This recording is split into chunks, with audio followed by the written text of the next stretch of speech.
Hey guys, the Minecrafter here. So today we're going to be doing my very first reaction video. So I hope this does get a lot of likes. Subscribe to the channel, tell friends, really helps me out. So yeah, let's get straight into it.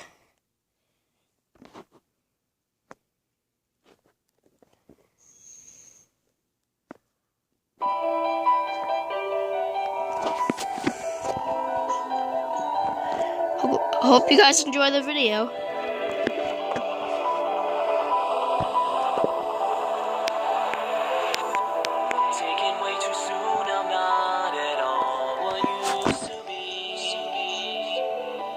Shifting in a box, the past is nothing more than just a dream. Now I hear the call of evil growing once again. I'm powerless to change your face, but in the end I'll shelter you, my friend. And in case you were wondering, this song is called the Puppet Song. So yeah.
And yeah, there is also hidden puppet masks. Our little world forever lost to passing time.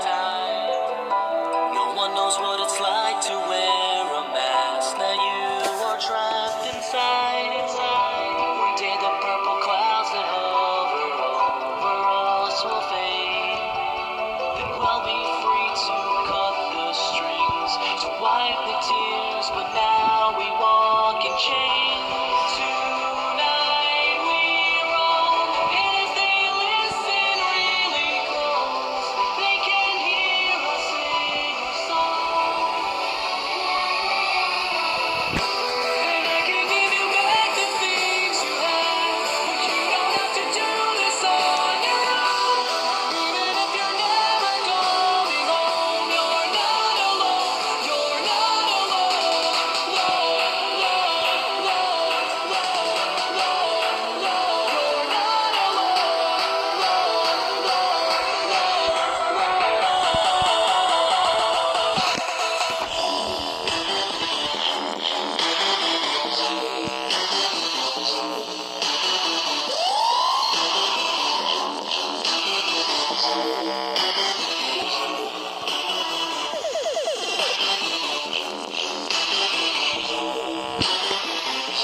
So the song was made by Tryhard Ninja. Peter also helped. Rick Jones also helped. Yeah, so there's a bunch of people, and especially Smike. He was the producer, so here he is right now. Hey guys, hope you guys enjoyed the music video. This was made by Tryhard Ninja, aka Igor, and you can click here to buy the song on iTunes to support him. And of course, you can click here to subscribe to Igor for more gaming music videos. They're very high quality and they're amazing, as you can see. And otherwise, why not click on my face to subscribe to me for more 5 Nights at Freddy's videos. And also, huge thanks to Peter Litvin for doing the music production. His site is going to be in the info below. And also, huge thanks to Rick Jones for doing the animation production. His site is also going to be in the info below. Okay, so Rick Jones did the and finally, animation. Huge thanks to Jared Dubois for doing the animation. And yeah, of course, thank you for watching the video and for supporting me and watching my videos in general and for staying active. And I love you guys, and I'll see you next time. Peace. Okay, so we're gonna do one more video real quick. So we are going to do the top 10 facts about the marionette. And we'll end it there. Hey guys, I did this top 10 a long time ago, but I had to delete it because it had fan art in it. So this is a re-upload without the fan art. So please enjoy. Hey, what is up guys? It is Mike here, and today I'm going to be showing you the top 10 facts about the marionette in Five Nights at Freddy's. This idea was suggested by YouTube user The Cool Man. So up number 10 is if you look into the marionette's eye when he attacks you, you will see that there is something peeking out from inside his right socket. It looks like some kind of a human eye almost. I'm not exactly sure what that is. Some people say this might be the ghost of the dead kid who possessed the marionette, but also some people speculated that this could actually be the reflection of the player, so Jeremy. Personally, I'm not sure which one it is, but it's definitely intriguing. And now for number 9 is if you forget to wind up the music box and the marionette happens to escape, there is a short window of time where if you look in the hallway cameras, you will see hallucinations of the marionette's face flashing in front of your eyes for like a millisecond. And yeah, that is very creepy indeed. And if you do happen to see it, that means you're pretty much screwed. Unless of course the clock hits 6 a.m. by the time the marionette gets to you. You know, now that I think about it, these hallucinations kind of remind me of the It's Me hallucinations in the first game.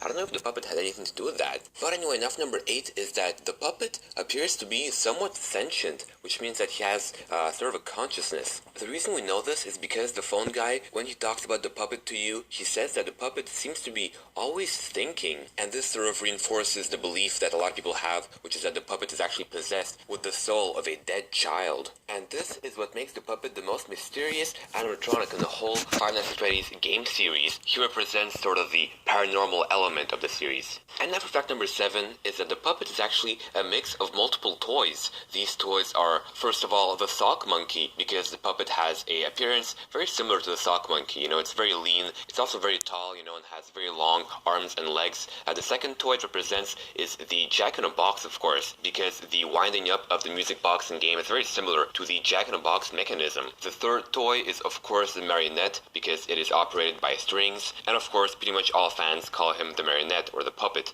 And finally, the last thing is the drama masks. You know those masks used in theater to represent the relationship between comedy and tragedy? Yeah, those. And now for fact number 6 is, do you know that crying child in the hallway poster in the first game?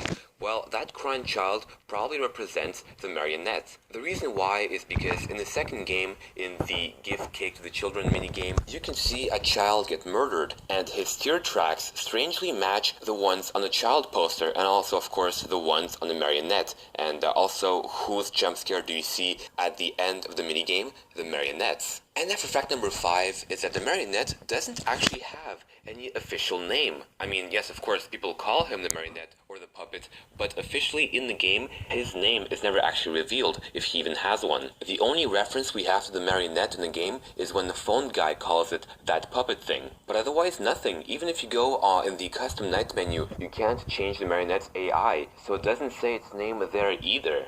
So yeah, that makes the marionette even more mysterious. And fact number 4 is that the puppet's sort of happy face is actually an optical illusion. Most of the time in the game, when you're looking at the marionette, you're looking at it either at equal eye height or you're looking at it from slightly below. But actually the way the mask is designed is if you look at it from slightly up, it seems to be angry. And that is because it is an optical illusion projected by the curvature of its eyelids. Notice that here you can see the bottom eyelids, and therefore it makes the puppet look more angry from this perspective. And fact number 3 is that on very rare occasions, when the puppet actually escapes the music box, sometimes you might see an endoskeleton come out of it. I mean, you don't physically see the endoskeleton crawl out of it, but he just kind of seems to appear next to the music box, and sometimes you'll even see him crawling through the vents. And this kind of leads people to believe that the marionette forcefully keeps this endoskeleton in the box. Why he does that is unclear, but maybe in the third game Scott could shed more light on this. And then for fact number 2 is that the marionette is actually present in the first game. There are multiple pieces of evidence to support this. The first one is, of course, like I said before, the crying child poster in the first game. The second piece of evidence is that in the first game, on one of the drawings on the walls, you can see Bonnie come out of what appears to be the same gift box as the one that the marionette lives in. And finally, the third and most compelling piece of evidence for this is that in the second game, you know those visions that you have between each level? Well, these visions have the same models of Chica and Bonnie as in the first game, and also they are located in what appears to be the same party room as the first game, and so it is safe to assume that those visions represent the first game. And so keeping that in mind, if you look at the very last vision that you get to see the marionette all up in your face. And now for fact number 1 is that the marionette is pretty much behind everything. I made a video about this before called Why the Marionette is Behind Everything, so if you're interested, check that out. But in short, what happened is pretty much the kid who got killed during the gift cake minigame went on to possess the marionette, who then went on to transfer the souls of the dead children into the 5 animatronics by stuffing them into the various suits, which of course we can see happen during the Give Life minigame. And then pretty much all the animatronics went on a rampage, who then caused the Bite of 87, and of course tried to kill the security guards and blah blah blah. So yeah, in other words, the marionette has a little army of killer robots at its disposal. So yeah, thanks for watching my video. If you've made it this far in the video, thank you so much, I honestly appreciate it. And otherwise, why not subscribe? And you'll be updated whenever I make any new videos. And yeah, I guess I'll see you guys next time. Peace! Okay, so that was 2 videos. I didn't expect to do that, but it was just a little treat for you guys. So hope you liked it. Subscribe, tell friends.